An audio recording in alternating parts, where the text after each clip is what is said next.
Y bueno, mis hermanos, continuamos con nuestro seriado de lecciones de la carta a los Gálatas.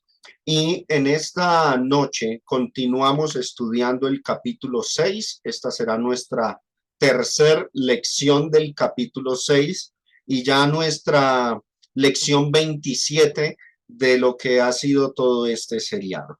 Espero ponerme al día con las grabaciones y ir subiendo la semana que viene más videos de este seriado, pues estamos un poco atrasados con respecto a la plataforma de YouTube, pero estén atentos porque en la medida que se editen se irán subiendo y compartiendo. Capítulo 6, tercera parte de nuestro estudio. Y el tema de esta porción que estudiaremos en esta noche es la continuación de la lección anterior. En Gálatas capítulo 6, versículo 2, vemos prácticamente la introducción del tema por parte del escritor inspirado. Sobrellevad los unos las cargas de los otros y cumplid así la ley de Cristo. Diríamos entonces que el título de nuestro tema es sobrellevad los unos las cargas de los otros, sobrellevad las cargas. Esta será nuestra segunda parte de este tema que plantea el escritor inspirado, el apóstol Pablo. Y leemos nosotros desde los versículos 6 al 7 lo siguiente: el que es enseñado en la palabra, haga partícipe de toda cosa buena al que lo instruye. No os engañéis, Dios no puede ser burlado, pues todo lo que el hombre sembrare, eso también segará. Porque el que siembra para su carne, de la carne segará corrupción, mas el que siembra para el espíritu, del espíritu segará vida eterna. Comencemos con la primera porción del versículo 6, donde dice: el que es enseñado en la palabra. Este, sin lugar a dudas, se refiere a todo cristiano, todo creyente que recibe instrucción, que recibe enseñanza por parte de algún hermano, mayormente predicadores, como ha dispuesto el Señor según el orden establecido en Efesios capítulo 4, versículos del 11 al 12, evangelistas. Para hoy día serían evangelistas, pastores y maestros. Entonces, cuando los cristianos, cuando los miembros de una congregación o cristianos de cualquier lugar son enseñados en la palabra de Dios, instruidos en ella, les pide el Espíritu Santo a través del apóstol Pablo en este texto lo siguiente. Observen el verso 6: haga partícipe de toda cosa buena al que lo instruye. Quiero que miremos este texto en otras traducciones de la Biblia. Por ejemplo, la Biblia de las Américas, y bueno, empiezo equivocándome con los títulos, puse Nueva Traducción Viviente, es Biblia de las Américas, como está la imagen del logo de la Biblia. Dice la Biblia de las Américas, ese versículo 6, y al que se le enseña la palabra, que comparta toda cosa buena con el que le enseña. Eso es lo que pide el texto. Biblia en lenguaje sencillo traduce así: el que esté siendo instruido en el mensaje de Dios debe compartir con su maestro todo lo bueno que reciba. Es una exhortación por parte de Dios a todo creyente en todo lugar, ¿no? O, por supuesto, tuvo su aplicación primaria a los cristianos en Galacia, pero podemos notar que la forma en que se exponen estas palabras son en un sentido mucho más generalizado. Ya viene siendo la despedida de Pablo en esta porción en el capítulo 6 y da unas instrucciones y recomendaciones y exhortaciones que por supuesto son de aplicación universal. Vamos a hacer unas aclaraciones con respecto a ese pasaje que claramente habla de la ayuda que, digamos, en toda cosa buena, como dice el texto, implica dádivas, implica regalos y reconocimientos por parte de los cristianos a sus maestros. Pero quiero que notemos algo particular de este pasaje. El pasaje, mis hermanos, no habla del sostenimiento por medio de las colectas de la iglesia a un predicador. Este texto, versículo 6, no está hablando a nivel colectivo, a nivel iglesia, y de la obligación que ella tenga para con sus predicadores en cuanto a sostenimiento y salarios. El texto está hablando es a los cristianos como individuos y habla de dádivas, de hacer partícipes de toda cosa buena a los que los instruyan. Entonces, es importante notar esto porque alguno podría decir, bueno, esto de hacer partícipe de toda cosa buena al predicador, de aportarle de parte nuestra algún tipo de ayuda o una dádiva o un reconocimiento, se hace a través del sostenimiento de las iglesias. Bien podría alguno arguir de esa forma. Esto lo estamos haciendo cuando de la congregación o varias congregaciones le envían el salario al predicador. Pero tengamos en cuenta que este pasaje no habla del sostenimiento por medio de las colectas.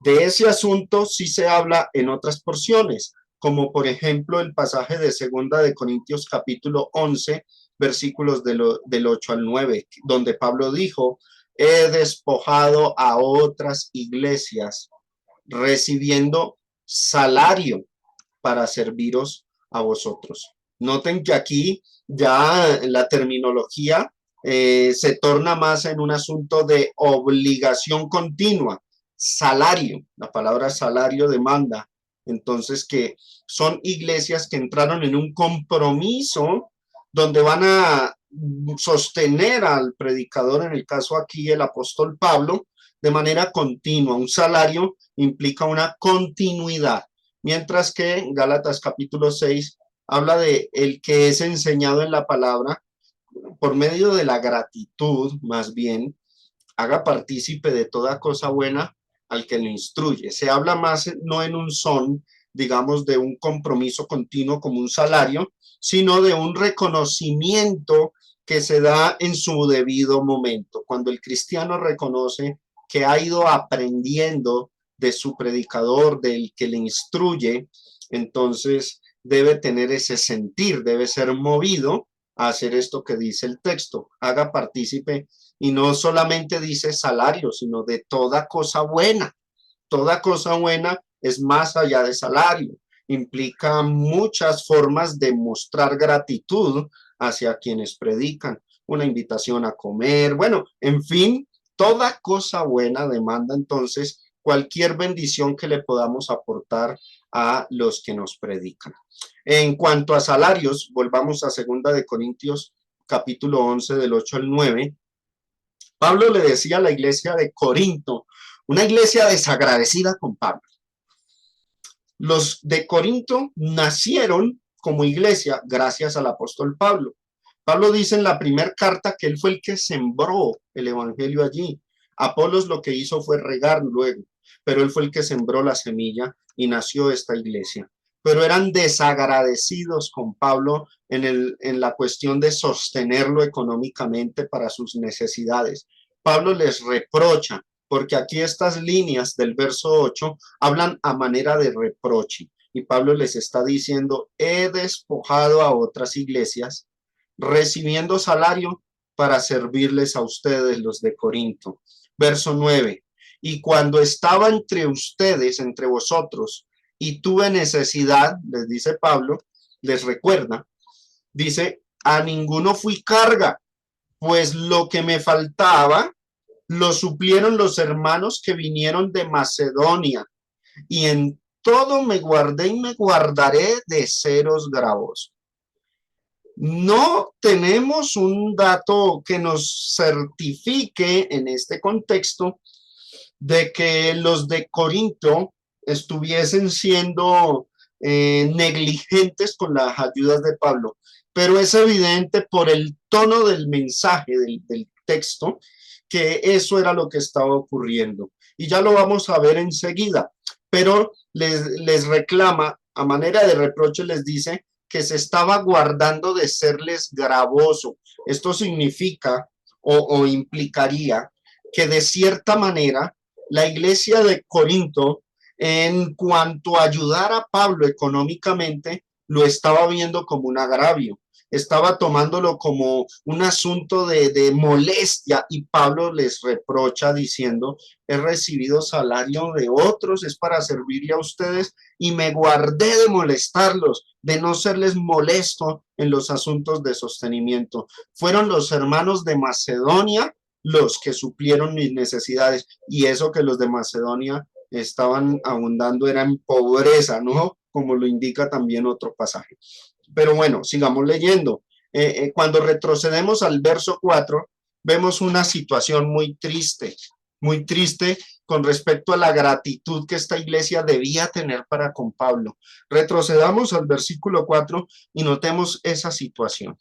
Dice Pablo, antes de haber leído estas líneas, les había dicho: porque si viene alguno, ese alguno se refiere a los que predican, si viene alguno predicando a otro Jesús, o sea, tiene la intención de enseñarle a la iglesia de Corinto, tenía la intención de instruirla, pero estaba predicando un evangelio diferente, muy posiblemente el mismo problema de los Gálatas, judaizando. Muy posiblemente ese era el otro Jesús que alguno estaba yendo a predicar allá en Corinto. Porque si viene alguno predicando otro Jesús que el que os hemos predicado, o si recibís otro espíritu, y la palabra espíritu en este pasaje demanda que se interprete como doctrina, si recibís otra doctrina que la que habéis recibido, o espíritu que el que habéis recibido, u otro evangelio que el que habéis aceptado, ¿qué sucedía? ¿Qué hacían los de Corinto? Bien, lo toleráis. ¿Qué significa esto? Que llegaban predicadores a Corinto bien equivocados en doctrina, predicando otro Jesús, posiblemente falsos maestros, posiblemente judaizantes, porque en el contexto les dice: son hebreos ellos, yo también lo soy. Entonces es muy probable que sean el mismo problema de los de Gálatas, judaizando. ¿Y qué actitud tenía esta iglesia, la de Corinto? ¿Qué actitud?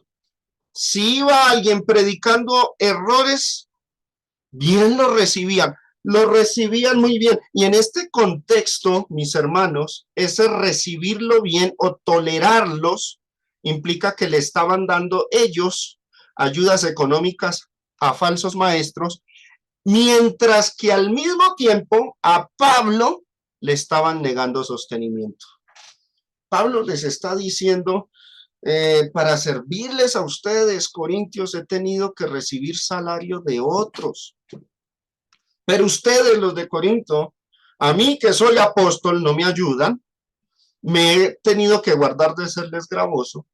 En cambio, si llega otro y predica un Jesús, un evangelio diferente, lo toleran.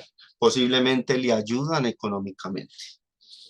Triste esa situación ocurrida en los tiempos de Pablo, que a falsos maestros o predicadores con errores los ayudaran con abundancia, como hacía Corinto, y a Pablo le negaran sostenimiento. Aquí se habla del sostenimiento por medio de las colectas, por supuesto, pero quiero hacer una reflexión aquí, aprovechando que el verso 6 nos conlleva, Gálatas 6:6 nos conlleva a hablar de este asunto. Una reflexión es, hermanos, es que esta triste historia se está repitiendo actualmente.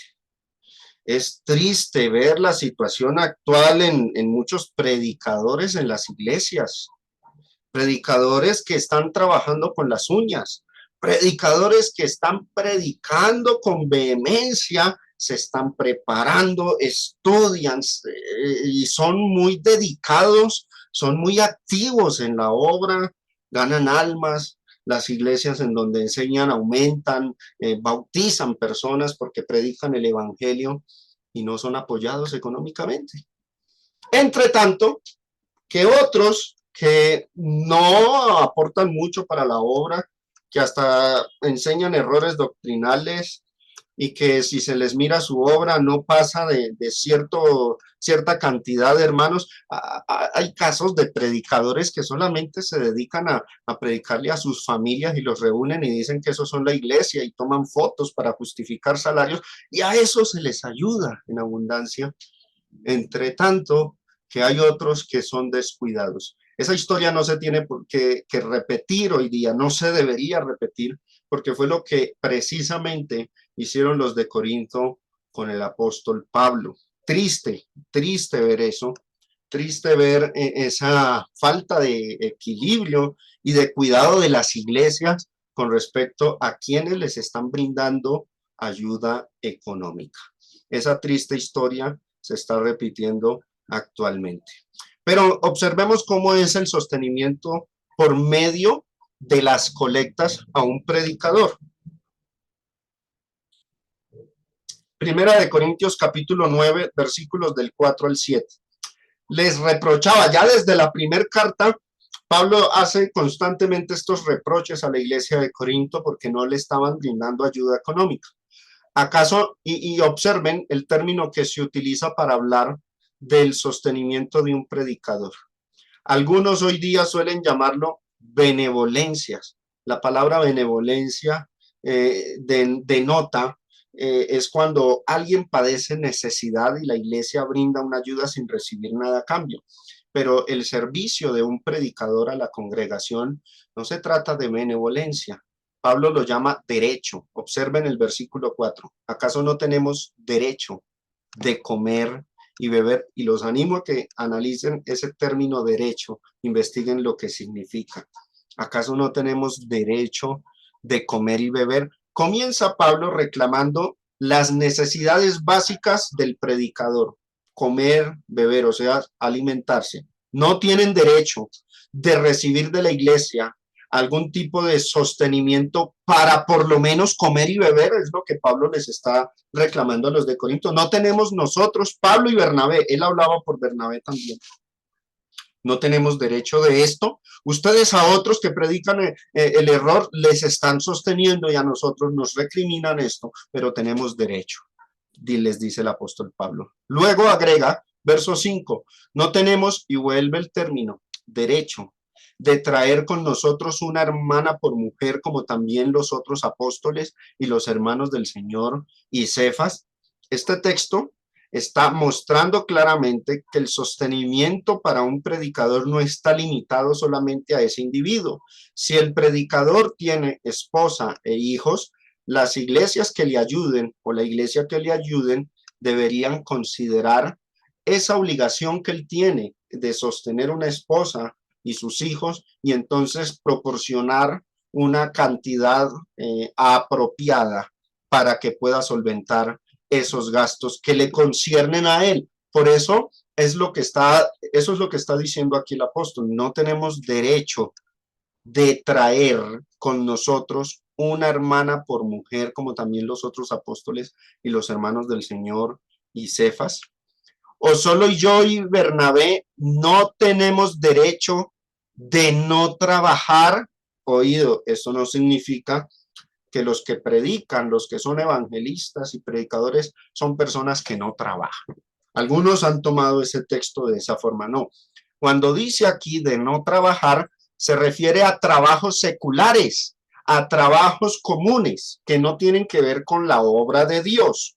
Entonces, un predicador, según este texto, tiene el derecho de dejar de trabajar en lo secular para ocuparse en la obra de Dios, y así lo determina Dios. Para eso se hacen colectas, para que también se sustenten a los que predican el evangelio, para que ellos puedan comer y beber, verso 4, para que ellos puedan sustentar a su familia, como dice el verso 5, tener una hermana por mujer, y verso 6, para que no tengan esa necesidad o afán de tener que lo faltante ponerse a trabajar en lo secular. Eso es lo que implica el versículo 6, pero todas estas cosas se las está diciendo Pablo a la iglesia de Corinto a manera de reclamo, de reproche, porque ellos estaban siendo negligentes con el sostenimiento de Pablo. Quiero que observemos aquí el verso que sigue, el verso 7, donde se establecen algunos principios. Es triste que la mentalidad de muchos cristianos hoy día sean que los que predican en la iglesia se pongan a trabajar. La iglesia no tiene por qué sostenerlo. O que piensen que es más loable un hermano que trabaja y enseña que aquel que vive del evangelio y se dedica de tiempo completo. Algunos lo han expresado de esa forma, pero observen que no es el caso en la Biblia.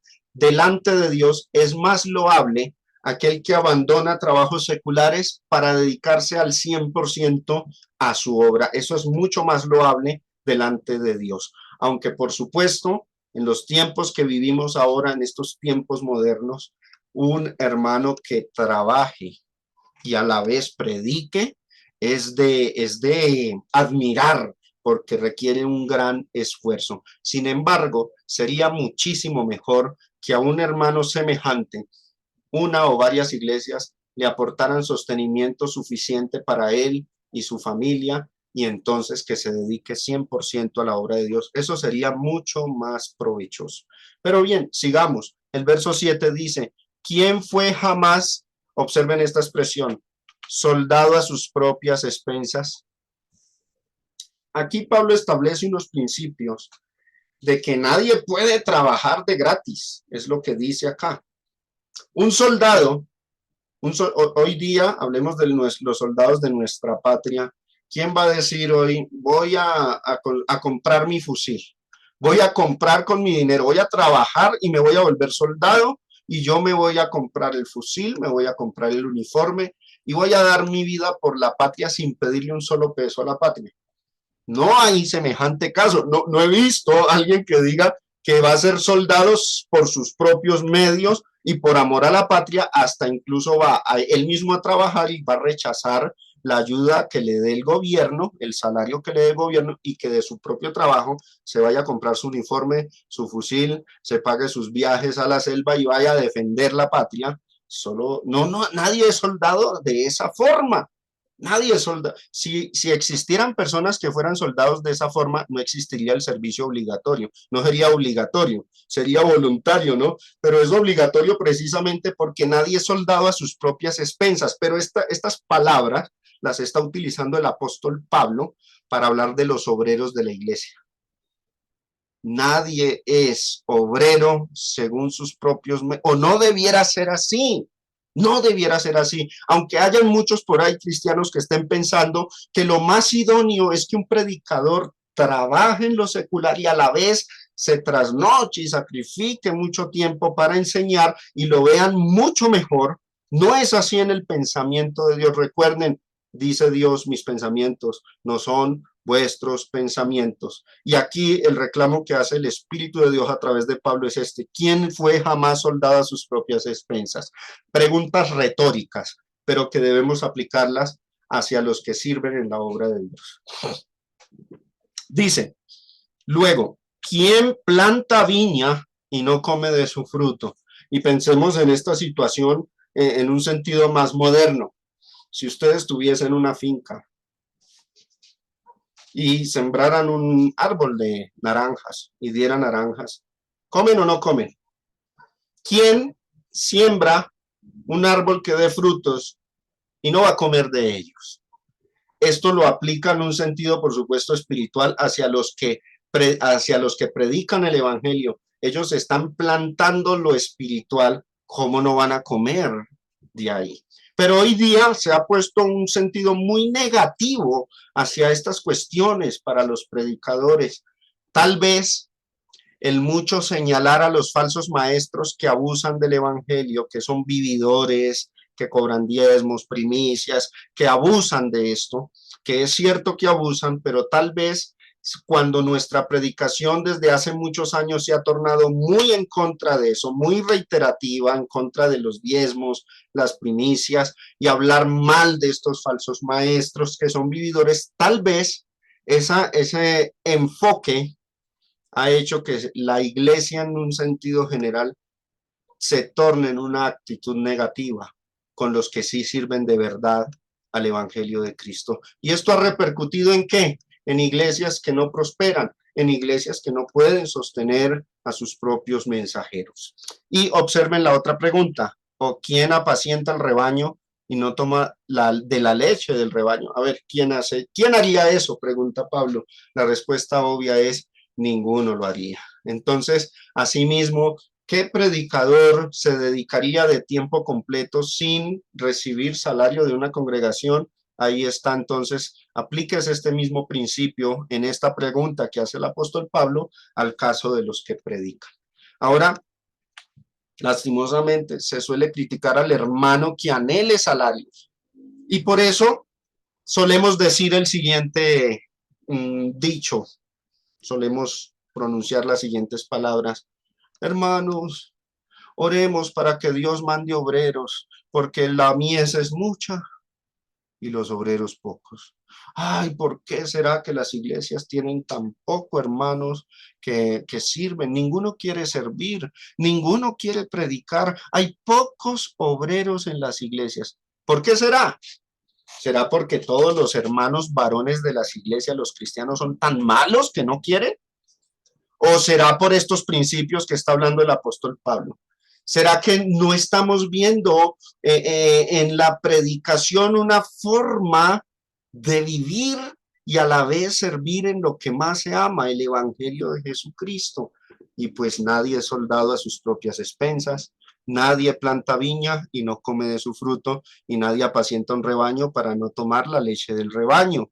Cuando las iglesias se niegan a ayudar a los obreros, están poniéndole bozal al buey que trilla, y pues nadie se va a motivar a ser un predicador así a sus propias expensas. Y eso repercute en que no hayan hombres que se postulen para ser predicadores de tiempo completo, porque no ven que vayan a poder sustentar su vida a través de eso. Se ven obligados a trabajar en lo secular y a seguir enseñando hasta donde puedan en la iglesia, pero con muchas limitaciones. Entonces, hermanos, estos son principios que nos muestran que nuestra mentalidad hoy, las iglesias de Cristo, tenemos que cambiar rotundamente esa manera de pensar. Si bien es cierto, hay falsos maestros, vividores, que por avaricia hacen mercadería de los creyentes, como dice 2 de Pedro capítulo 2, no podemos permitir que esos ataques de nuestra parte hacia ellos nos cambien la mentalidad de cuál es la obligación de las iglesias con sus evangelistas, predicadores, maestros. Ahora observen, versículo 8. Sigue diciendo Pablo a manera de reproche a la iglesia de Corinto: digo esto solo como hombre, o sea, es pensamiento humano, estoy hablando carnalmente, o ya Dios había hablado de eso, o ya Dios en su presciencia divina, desde los días de la ley de Moisés, a manera de tipo y figura, había expresado ese principio de sostener a los obreros de su reino. ¿Lo estoy diciendo yo, Pablo, como hombre, carnalmente, humanamente hablo, o es Dios quien ya lo dijo hace años en tipo y figura a través de la ley? Pregunta luego, ¿no dice esto también la ley? Por supuesto que la ley de Moisés en sombra, tipo y figura, habló de esta situación, porque el verso 9 dice Pablo: porque en la ley de Moisés está escrito, no pondrás bozal al buey que trilla. Y luego hace la siguiente pregunta: ¿tiene Dios cuidado de los bueyes? ¿Será que Dios es como esta clase de personas? Hoy se han visto en la televisión, esas personas que se hacen llamar animalistas, naturalistas, cuidan los animales. Hay unos que son veganos y no comen carne de res ni de pollo porque dicen que los animales sufren cuando los matan, entonces más bien comen plantas, porque los animales son seres vivos y no hay que comerlos, hay es que consumir plantas. El problema es que las plantas también son seres vivos, pero bueno, ese es otro tema. El punto ¿es Dios esa clase de personas? ¿Tiene Dios cuidado de los bueyes? ¿O lo dijo en un sentido espiritual? Lo dijo en tipo y figura refiriéndose a cierta situación. Pues dice el verso 10, o lo dice enteramente por nosotros, o sea, los que predicamos, incluyéndose Pablo y Bernabé. Y entonces responde Pablo: pues por nosotros fue que se escribió ese texto que está en la ley de Moisés, pero en tipo y figura se escribió fue por los que predican, por nosotros se escribió. No se le puede poner bozal al buey que trilla. Cuando una iglesia o ciertos hermanos entran en esa situación de criticar al hermano que empiezan a sostener, están poniéndole bozal al buey que trilla, están oponiéndose. Cuando le niegan sostenimiento o cuestiones para sus gastos de urgencia, le están poniendo bozal al buey que trilla. Y esa ley que está en la ley de Moisés repercute en la de Cristo aplicándose a los predicadores. O lo dice enteramente por nosotros, verso 10, pues por nosotros escribió, porque con esperanza, y presten atención a esta palabra. Dicen algunos hoy día, si un hermano varón que tiene talento para predicar y puede ser evangelista o puede ser pastor, lo quiere hacer con interés de ganar salario de una iglesia, está obrando mal, dicen. Si muestra interés por ganar un sostenimiento, un salario, ese interés es malo. Pero este texto dice, porque con esperanza. Esa palabra implica el interés del que predica de por lo menos tener derecho para comer y beber, contexto, o de tener una esposa y sostenerla, o a sus hijos, o de no trabajar en lo secular, que es lo que venía diciendo el contexto. Esa palabra, con esperanza debe arar el que ara, y el que trilla, con esperanza de qué? De recibir. Noten el pensamiento de muchos hoy día de que un predicador tenga la esperanza de recibir un salario, tenga cierto interés de vivir del evangelio para poder dedicarse de tiempo completo a la obra, mientras lo ven negativo. Pablo dice que esa es la esperanza correcta, porque con esperanza debe arar el que ara y el que trilla con esperanza de recibir del fruto. Y luego pregunta, si nosotros sembramos entre vosotros lo espiritual, es gran cosa si segaremos de vosotros lo material. Y continúa en el verso 14, si otros, y recuerden que esos otros a la luz de 2 Corintios, esos otros eran falsos predicadores, que predicaban un Cristo diferente, que predicaban un evangelio diferente, y bien lo toleráis, les dice Pablo, y si esos otros participan de este derecho sobre vosotros los de Corinto, pues cuánto más nosotros, o sea, Pablo y Bernabé, que fuimos los que sembramos y formamos esta congregación. Ese es el reproche que está haciendo Pablo a esta iglesia.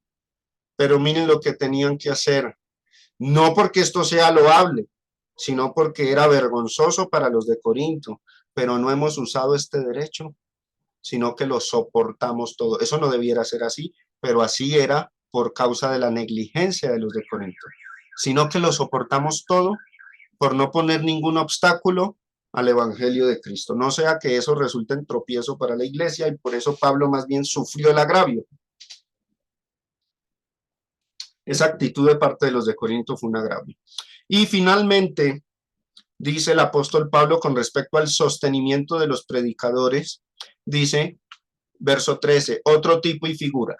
¿No sabéis que los que trabajan en las cosas sagradas? Aquí Pablo se está refiriendo a los sacerdotes levitas que servían en el templo, porque lean la línea que sigue, comen del templo. ¿Cuál templo? El de Jerusalén. Y los que sirven al altar. ¿Qué era el altar? El lugar donde se hacían los sacrificios de animales dentro del templo. Del altar participan esos animales, y todas las ofrendas y primicias que se llevaban al templo, eso no se botaba, no se perdía. Eso era el sostenimiento de los sacerdotes levitas. Pablo los trae a colación acá, verso 13. ¿No sabéis, le dice a los cristianos en Corinto, que los que trabajan en las cosas sagradas viven de eso? ¿No saben, no han visto, no han leído la ley que Dios les dejó los diezmos de los diezmos a ellos? Porque no les dio heredad, entonces todo lo del templo es para ellos. ¿No lo saben? Les pregunta. Pues esto lo dice para llegar a la siguiente conclusión. Versículo 14. El verso 13 muestra el tipo y figura, y el verso 14 la interpretación o aplicación para la iglesia. Así también, esa palabra, así también, significa de la misma manera. Así como los levitas en el Antiguo Testamento comían del templo, así también Y observen, para la iglesia hoy día, ordenó, mandó, el mismo término que está en Primera de Corintios capítulo 16 con respecto a la colecta, de la manera que ordené, es un mandamiento.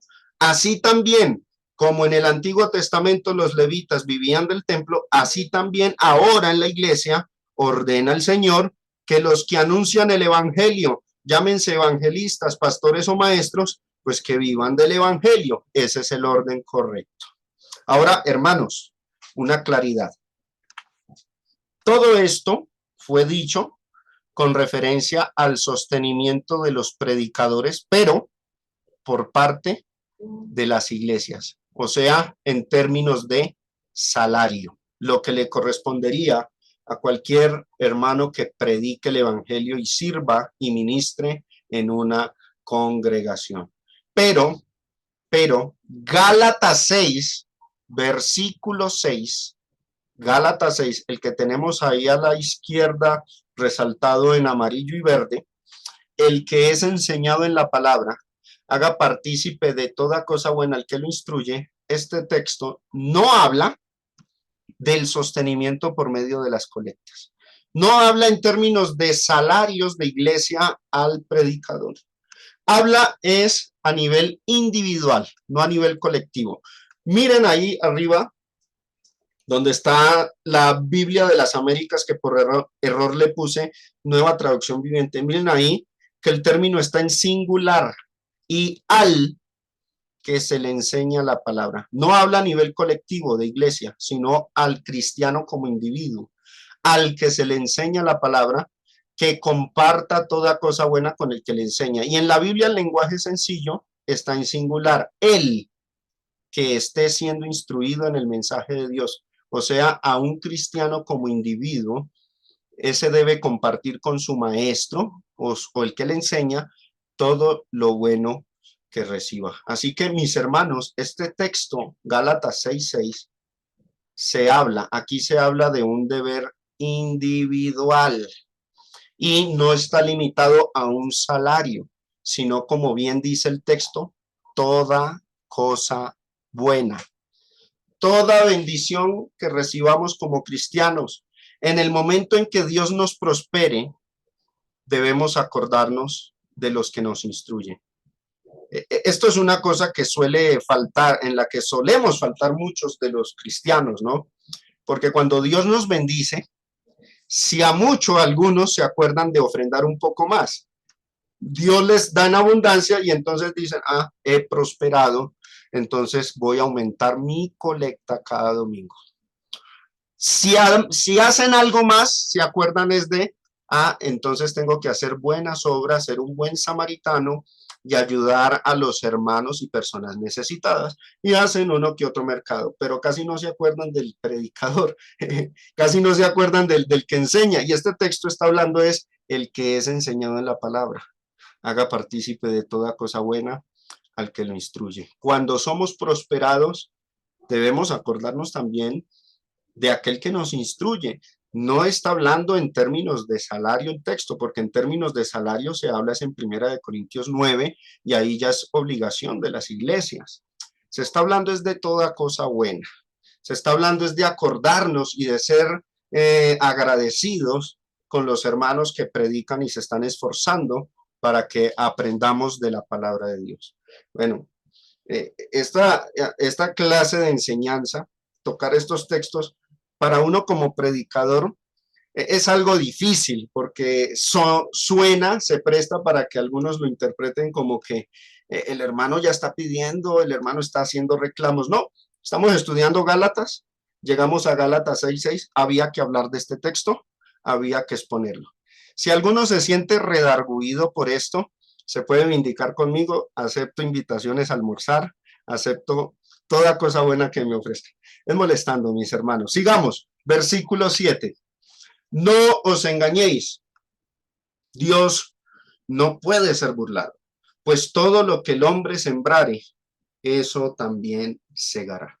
¿A qué se refiere?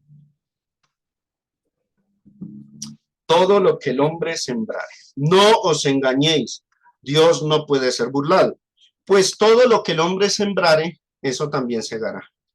Un problema de muchos cuando leen este pasaje es desconectarlo del versículo 6, es desconectar la línea de pensamiento del escritor, del apóstol Pablo, y darle una aplicación muy generalizada, ¿sí? Entonces, cuando dice no os engañéis, lo aplican en un término muy universal, muy general. Y bueno, es cierto, en términos generales, la humanidad, sean cristianos o no, Dios no se pueden burlar de Dios, porque todo lo que el hombre siembre, eso también va a cegar, es un principio universal, pero vamos a interpretarlo acá respetando este contexto. No os engañéis, Dios no puede ser burlado.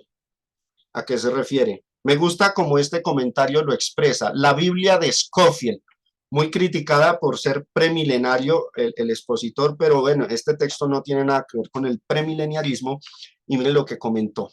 Observen aquí. El Espíritu Santo, no está hablando aquí a los pecadores sobre sus pecados, que es como se suele interpretar este texto, ¿no? Está hablando a los santos acerca de su mezquindad o falta de gratitud con los que predican. Porque es que el texto hay que conectarlo con el verso 6, ¿sí? Entonces, el verso 6 dice, el que es enseñado en la palabra, haga partícipe de toda cosa buena el que lo instruye, y si alguno es mezquino, no tiene gratitud con el que le instruye, pues que no se engañe. Dios no puede ser burlado en este respecto. Alguno dirá, es que no he tenido, alguna situación se me presenta. No, cada vez que Dios te prospera, también debiéramos acordarnos de los que nos predican. Dios no puede ser burlado, pues todo lo que el hombre siembre, eso también segará. Y para poder explicar esa última parte, todo lo que el hombre sembrare, esto también segará, se requiere que leamos el verso 8, porque el que siembra para su carne, de la carne segará corrupción, mas el que siembra para el espíritu, voy a resaltar esta otra, el que siembra para el espíritu, del espíritu segará vida eterna. Llegamos nuevamente a otro pasaje difícil de entender, muy mal interpretado. ¿Qué quiso decir el apóstol Pablo? El problema de las malas interpretaciones, mis hermanos, por lo general se deben a que cortamos esos textos fuera de ese contexto y de esa línea de pensamiento que se viene trazando, pero aquí lo estamos haciendo. Vamos a continuar esa línea de pensamiento. Pablo está exhortando a que los cristianos a manera individual sean agradecidos con el que les instruye. Les dice que si rehúsan hacerlo en el momento en que son prosperados, Dios no puede ser burlado.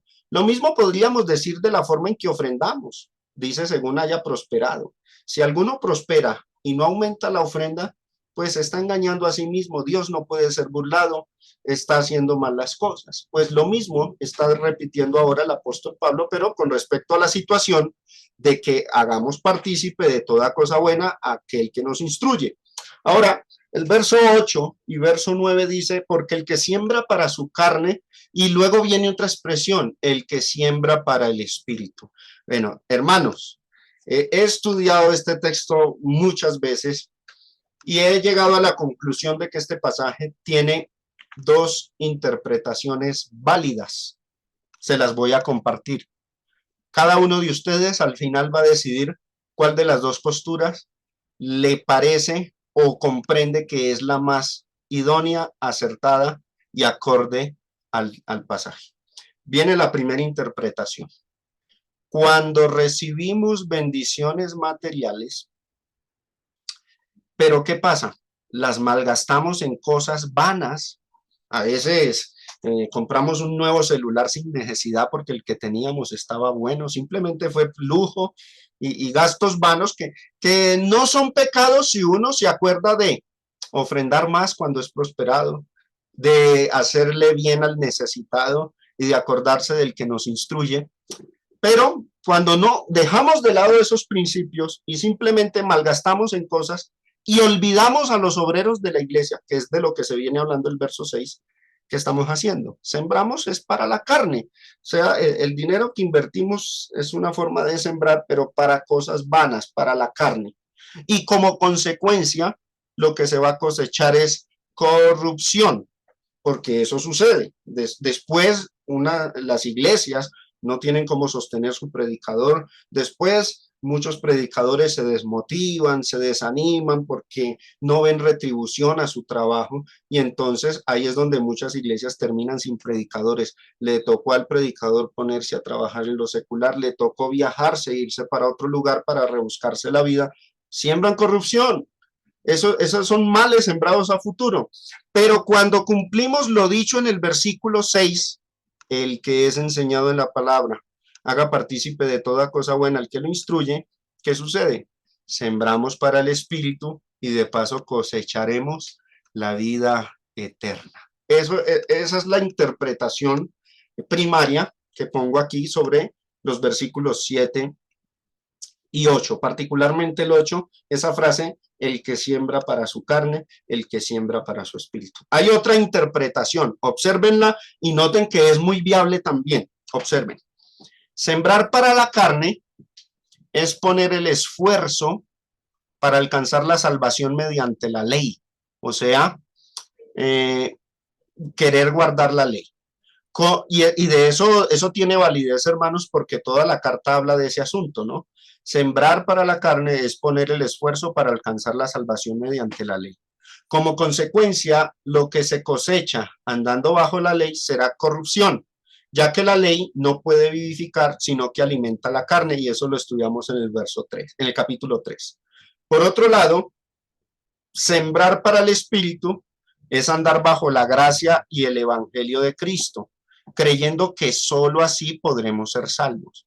Lo que se cosecha al tomar la ruta del evangelio es vida eterna. Yo quiero que noten ustedes que ambas interpretaciones son válidas. La primera respeta más y se aferra más a la línea de pensamiento inmediata en el texto, o sea, versículos 6 y 7. Se aferra más al contexto inmediato. La segunda interpretación se aleja un poco del contexto inmediato, pero da una conclusión muy general de toda la carta, por lo cual también la veo muy válida. Ahora, cada uno de ustedes decide cuál de las dos interpretaciones es la que les parece más viable.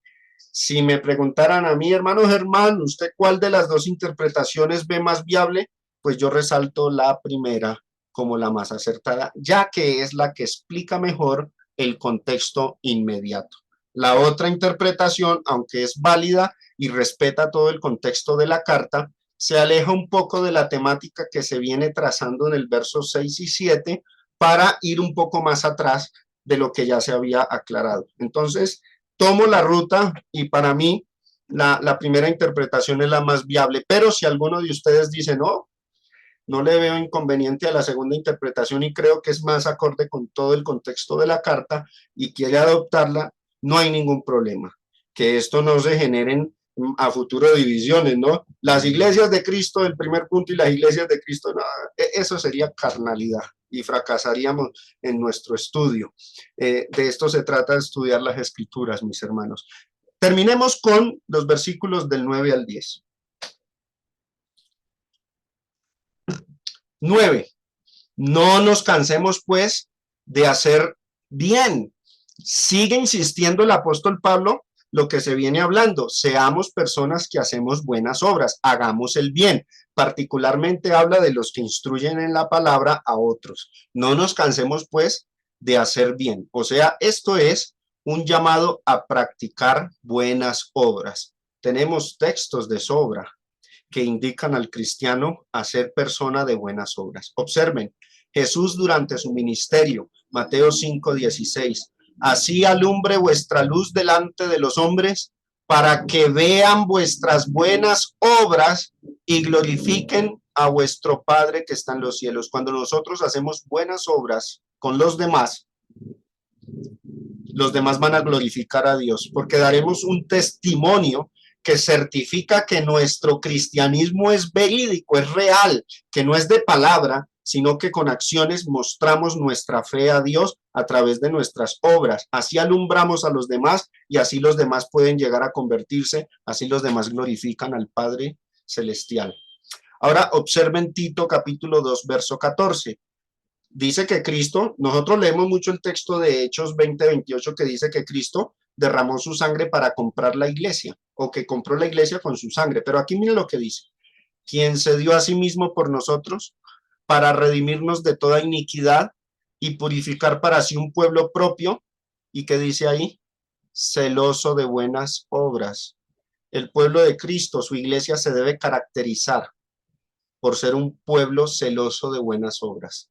Cristo se entregó en la cruz no solo para que nosotros recibiéramos perdón, sino para que en gratitud a ese sacrificio de Cristo seamos personas que hacen buenas obras. Hoy día es triste ver que los cristianos casi no se ocupan de esto, no son celosos de interpretaciones doctrinales, celosos de la doctrina, del orden del culto, pero ¿por qué no somos celosos de buenas obras? Ahí está la pregunta para que reflexionemos. Tito 3, verso 8, palabra fiel es esta: y en estas cosas quiero que insistas con firmeza. Es algo en lo que se debe insistir al creyente, para que los que creen a Dios, ¿quiénes son esos? Usted y yo, mis hermanos, todos los creyentes, todos los cristianos, para que los que creen en Dios procuren ocuparse en buenas obras. Estas cosas son buenas y útiles a los hombres. Entonces, cuando dice Gálatas 6, verso 9, no nos cansemos pues de hacer bien, es un principio que se reitera en la carta y que ya se ha establecido en otros lugares del Nuevo Testamento. Pero miren lo más hermoso de este texto, la línea que sigue, versículo 9, no nos cansemos pues de hacer bien, porque a su tiempo segaremos. Dios tiene promesas para nosotros, mis hermanos. Si hacemos el bien, vamos a recibir bendiciones. Dios promete recompensas para quien sea dadivoso, para el que haga buenas obras. Observen, 1 Corintios 9:11. Si nosotros sembramos entre vosotros lo espiritual, evidentemente lo que más debemos anhelar, porque aquí es donde a veces los promotores del evangelio de la prosperidad juegan con estos textos y le muestran a las personas son solamente las recompensas materiales para que se animen, y por eso es que estas iglesias sectas se llenan, porque van tras la esperanza de recibir solo cosas materiales. Pero recuerden que en su mayor énfasis las promesas de Dios son espirituales. Si nosotros sembramos entre vosotros que lo espiritual es gran cosa, si segaremos de vosotros lo material, primero lo espiritual es mucho más importante. Ahora observen, recuerden el contexto, verso 8, lo leímos ahorita: el que siembra para el espíritu, del espíritu segará vida eterna. Junte esta línea del verso 8 con la del verso 9, porque a su tiempo segaremos. ¿Qué es lo que vamos a segar? Vida eterna. Si hacemos el bien, si no nos cansamos de hacer el bien, en su momento vamos a segar la vida eterna. Versículo tercera de Juan 2 también implica bendiciones materiales. Por supuesto que sí, el evangelio trae bendiciones materiales, no lo podemos negar. Amado, yo deseo que tú seas prosperado. ¿En qué aspecto? En todas las cosas, o sea, tanto espiritual como material, y que tengas salud, así como prospera tu alma. Noten ese contraste, la salud física con la prosperidad del alma.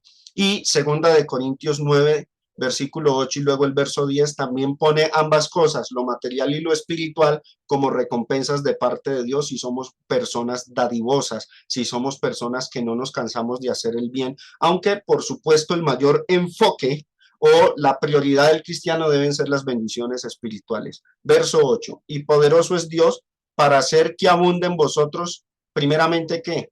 Toda gracia, a fin de que, observen, viene lo material, teniendo siempre en todas las cosas todo lo suficiente. Observen que el texto no dice que nos vamos a volver millonarios, como enseñan los de la teología de la prosperidad, pero sí que vamos a tener lo suficiente, ¿no? Abundemos para hacer, ¿qué? Más buenas obras, para hacer toda buena obra. Dios nos bendice en lo material para que asimismo nosotros abundemos en toda buena obra. Verso 10, y el que da semilla al que siembra y pan al que come, proveerá y multiplicará vuestra sementera, refiriéndose a los bienes materiales que necesitemos nosotros para vivir. Dios los aumenta, Dios provee, Dios multiplica, dice el texto en ese aspecto. Y aparte, aumentará los frutos de nuestra justicia o rectitud. Es decir, Dios promete recompensas si hacemos el bien, tanto espirituales como materiales. Por supuesto, el cristiano debe añorar mayormente las espirituales, pero esto no quiere decir que Dios no nos bendiga en lo material. Verso 10 de Gálatas 6. Así que, según tengamos oportunidad, oído, las buenas obras las hacemos es cuando tenemos la oportunidad. ¿Qué significa esto? Cuando tenemos con qué, porque si no tenemos con qué hacer buenas obras, si vamos a ayudar a un necesitado, pero para poderlo ayudar tenemos que quedar necesitados nosotros, pues no hacemos nada. Dejamos a un individuo, lo sacamos de la necesidad, pero nos metemos nosotros en la necesidad, no estamos haciendo nada. Por eso hay que ser sabios en la forma en que ayudamos. Es según tengamos oportunidad, dice Gálatas 6:10. Así que, según tengamos oportunidad, mire lo que dice aquí, nuestras buenas obras no están limitadas solo a los cristianos, no, hagamos bien a todos. Esto implica incrédulos, sean de la iglesia, no sean de la iglesia, sean de alguna secta, un familiar que conozcamos, no importa, a todos hagamos el bien. Cuando tengamos la forma, cuando tengamos la oportunidad, hagamos bien a todos, pero sí, aunque no niega la Biblia que se ayude a cualquier persona, sí pone un énfasis y dice esta palabra, mayormente, con prioridad, en primer lugar, a mis hermanos de la iglesia, a la familia de la fe. Cuando yo sea prosperado, lo primero que tengo que mirar es mis hermanos en Cristo, mayormente ellos. Eso sí pide el Señor, pero no está diciendo que entonces no ayudemos a los demás. Y finalizo citando Romanos 12. Lo que nos mueve a hacer el bien a todos y mayormente a la familia de la fe es la base fundamental de la ley de Cristo. Acuérdense el título del tema, sobrellevar las cargas los unos de los otros y cumplir así la ley de Cristo. ¿Se acuerdan cuál es la ley de Cristo? Hablamos del amor. Y es el amor lo que nos mueve a hacer buenas obras. Romanos 12, del 10 al 13 dice, amaos los unos a los otros con amor fraternal. En cuanto a honra, prefiriéndoos los unos a los otros. En lo que requiere diligencia, o sea, si yo puedo, tengo oportunidad de ayudar al prójimo, no sea perezoso, no deje eso para después. Después esa abundancia que le llegó, ese dinerito que Dios le proveyó, se lo gasta y ya no puede ayudar al prójimo. Entonces, en lo que requiere diligencia, no seamos perezosos, seamos más bien fervientes en espíritu, sirvámosle al Señor. Acuérdense que lo que le damos a un hermano, al Señor se lo damos. El que a vosotros recibe, a mí me recibe. Y el verso 12 dice que lo debemos hacer como gozados, con gozo, gozosos en la esperanza, sufridos en la tribulación, seamos constantes en la oración y me gusta el verso que sigue, compartiendo para las necesidades de los santos y practicando la hospitalidad. Y así cerramos. Hasta aquí, mis hermanos, el versículo 10. Nos queda nuestra última lección del capítulo 6 de la carta a los Gálatas. Esta fue la tercera parte. Y Dios mediante, en la próxima lección daremos cierre a este maravilloso estudio, a este maravilloso libro. Y bueno, gracias hermanos por la atención y por estar en este seriado de lecciones de la carta a los Gálatas. Dios les bendiga a todos.